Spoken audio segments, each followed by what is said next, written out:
सबसे पहले खबर दिल्ली से।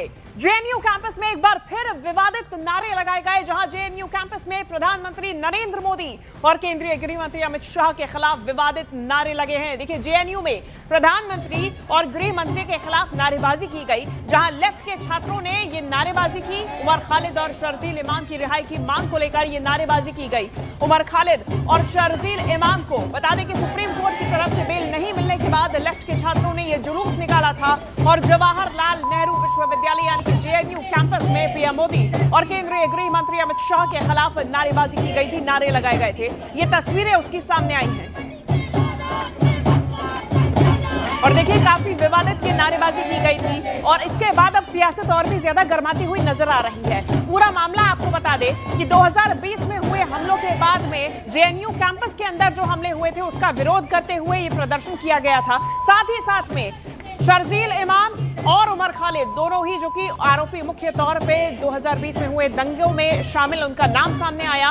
उनको बेल नहीं मिलने के बाद में ये तस्वीरें सामने आई। इस दौरान प्रधानमंत्री नरेंद्र मोदी और केंद्रीय गृह मंत्री अमित शाह के खिलाफ नारेबाजी की गई। अब इसमें देखिए, केंद्रीय मंत्री गिरिराज सिंह की तरफ से जेएनयू को लेकर एक बड़ा बयान दिया गया है। इसमें गिरिराज सिंह ने कहा कि ऐसे स्लोगन्स बोलने वालों के खिलाफ देशद्रोह का मुकदमा दर्ज होना चाहिए। उन्होंने वामपंथी सोच पर हमला बोलते हुए कहा कि वामपंथी और उनकी मानसिकता खत्म हो रही है और इसीलिए वो परेशान है।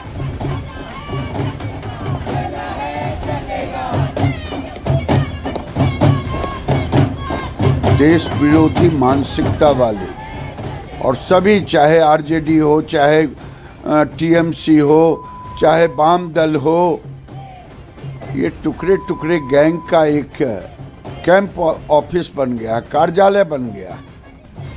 और भूले नहीं, ये भारत है, नरेंद्र मोदी का भारत है, 21वीं सदी का भारत है। विवेकानंद कह गए थे, भगवा ही होगा। और ये नरेंद्र मोदी को और अमित शाह को कब्र खोदने वाले खुद कब्र में चले गए। और इधर दिल्ली सरकार में गृह मंत्री आशीष सूद और कपिल मिश्रा की तरफ से भी जेएनयू में लगे नारे की सख्त शब्दों में, कड़े शब्दों में निंदा की गई है। उन्होंने कहा कि ये नारे इसीलिए लगाए जा रहे हैं क्योंकि सुप्रीम कोर्ट ने शर्जील इमाम और उमर खालिद की जमानत को रद्द कर दिया है। उमर खालिद और शर्जील इमाम की जमानत खारिज होने के बाद जिस तरह से कल जेएनयू में नारे लगे हैं, मैं उसकी कड़े शब्दों में निंदा करता हूं। आदरणीय प्रधानमंत्री जी और माननीय गृह मंत्री जी के विरुद्ध निजी हिंसा की टिप्पणियां, ये निंदनीय है। ये टिप्पणियां इसलिए की जा रही हैं क्योंकि शर्जील इमाम और उमर खालिद की जमानत रद्द हो गई। उमर खालिद ने दिल्ली दंगों में उसका हाथ था।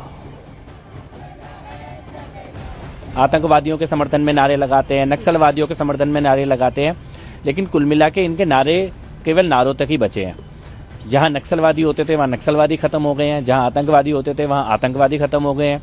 और दिल्ली के दंगाइयों पर, दिल्ली में जिन लोगों ने दिल्ली के खिलाफ साजिश रची, उनके खिलाफ सुप्रीम कोर्ट का फैसला आ गया है। तो इनकी छटपटाहट है और देश के दुश्मन ये जो सपोले हैं, इनका सिर कुचला जा रहा है, इसलिए ये बिलबिला रहे हैं। और देखिए, इसके अलावा नेताओं के साथ साथ जेएनयू में पढ़ने वाले छात्रों के रिएक्शंस भी आप सामने आने शुरू हो चुके हैं। एबीवीपी प्रेसिडेंट मनीष चौधरी का कहना है कि जेएनयू में ऐसे नारे पहली बार नहीं लगे हैं। उन्होंने वामपंथी छात्रों से देश विरोधी ताकतों के साथ खड़े होने की बात कही है। एबीवीपी और आरएसएस की कब्र खुदेगी ऐसे नारे लगते हैं। ऐसे नारे जेएनयू में आजकल लगना आम बात हो गई है। 2016 में ये नारा लगा था, अफजल तेरे कातिल जिंदा है हम शर्मिंदा है, ऐसा नारा लगा था। उसके बाद में लगातार अब एबीवीपी आरएसएस की कब्र खुदने की बात कर रहे हैं। ये वही एबीवीपी है या आरएसएस है जिसके 60 लाख से ज़्यादा मेंबर्स हैं? क्या वो उन 60 लाख लोगों की कब्र खोदने की बात कर रहे हैं, या फिर ये जो आरएसएस के जो लाखों करोड़ों स्वयं सेवक हैं, ये उनकी कब्र खोदने की बात कर रहे हैं? कल जिस तरह की जो वीडियो सामने आया है, जो वो नारे लगा रहे हैं, जिसमें एबीवीपी आरएसएस की कब्र खोदने की बात वो कर रहे हैं, देश के प्रधानमंत्री गृह मंत्री की कब्र खोदने की बात कर रहे हैं, तो ये कोई नया नहीं है।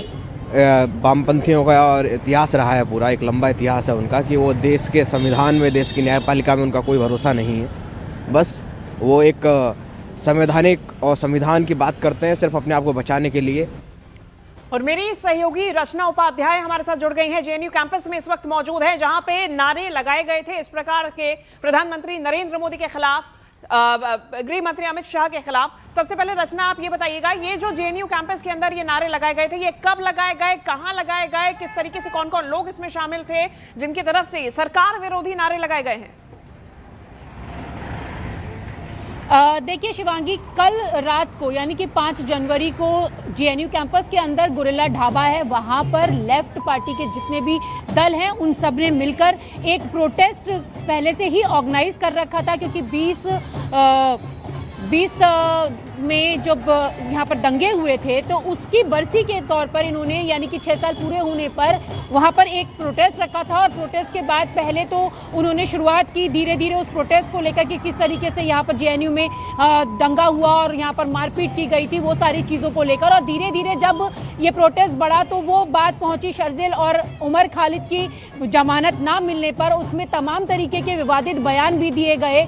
और जिस तरीके से हमेशा ही जेएनयू में इस तरीके की चीज़ें सामने देखने के लिए मिलती हैं, तो उसके बाद अब ये पूरी जो माहौल है जेएनयू का वो पूरी तरीके से गर्मा गया है। हालांकि अभी तक जो स्टूडेंट्स हैं एबीवीपी के, उनका कहना है कि प्रशासन इस की शिकायत करे और प्रशासन अभी तैयारी कर रहा है। लेकिन मैं आपको दूसरी तस्वीर दिखा दूं कि यहाँ पर अभी शिकायत नहीं की गई है, लेकिन पुलिस जो है वो जेएनयू के बाहर पहुंच गई है कि अगर प्रशासन की तरफ से शिकायत नहीं होती है तो सू मोटो लेते हुए ये पुलिस कैंपस के अंदर जाएगी और पूरे मामले की जांच करेगी। और क्योंकि जिस तरीके से कल ये जो प्रोटेस्ट हुआ था उसमें आपको बता दें कि यहाँ पर जो वामपंथी दल हैं उसकी तरफ से दानिश जो कि सेक्रेटरी हैं, उसके साथ जॉइंट सेक्रेटरी सुनील यादव थे और एक गौरी नाम की छात्रा थी। तो इन लोगों को जो वीडियो में उनको देखा भी जा सकता है, उसके साथ उनके झंडे भी नजर आ रहे हैं। और एबीवीपी के स्टूडेंट भी हैं हमारे साथ, गौरव जो कि कार्यकर्ता है, उनसे भी बात करेंगे। गौरव, किस तरीके से इसकी शुरुआत हुई और अब आगे क्या होने वाला है? जी मैम, सबसे पहले आपके दर्शकों को बताना चाहते हैं कि सुप्रीम कोर्ट का कल फैसला आया था। उस फैसले में शर्जील इमाम और उमर खालिद को जो बेल की अर्जी दी गई थी वो खारिज की गई। उसी का विरोध करते हुए ये लोग साबरमती ढाबा पे एकत्रित होते हैं और वहाँ पर ना सिर्फ आरएसएस और एबीवीपी के विरोध में ये नारे लगाते हैं, जो कि समझ में आता है, चलो तुम स्टूडेंट ऑर्गेनाइजेशन के तहत तुम जो है ये करते हो, परंतु उसके बाद हमारी देश की जो अखंडता संप्रभुता को चोट पहुँचाने की कोशिश करते हुए ये आह्वान करते हैं दफनाने का, ये अपने तरह तरह के नारे देते हैं गृह मंत्री के लिए और माननीय प्रधानमंत्री के लिए, जो बहुत ही निंदनीय है मैडम जी। तो यहाँ पर बिल्कुल बिल्कुल रचना, और ये जो तस्वीरें सामने आ रही हैं बेहद चिंताजनक है। बहुत शुक्रिया आपका ये तमाम जानकारी हम तक पहुंचाने के लिए।